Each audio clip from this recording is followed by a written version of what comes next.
This is the Lone Crater YouTube. We hope this video helps. You already have Outlook open and the message selected. Now flag it.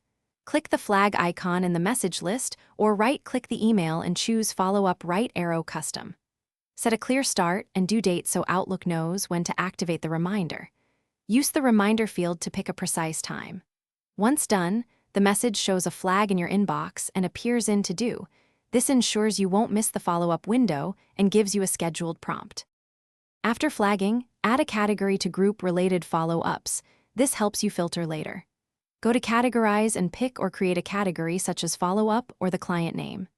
Next, build a quick step that applies the flag, assigns the category, and optionally moves the message to a follow-up folder. This automates repeat actions.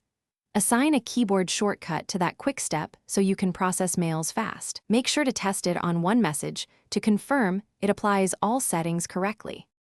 When the task is finished, mark the flag complete or clear it to remove the reminder. This keeps your to-do list accurate.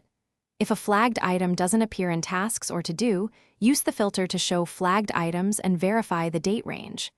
If reminders don't pop up, close and restart Outlook first, and if that fails, open the message and recreate the follow-up flag. Finally, sync issues. Make sure your mailbox is online and that server rules aren't overriding flags. Thanks for watching. Consider subscribing if we helped you.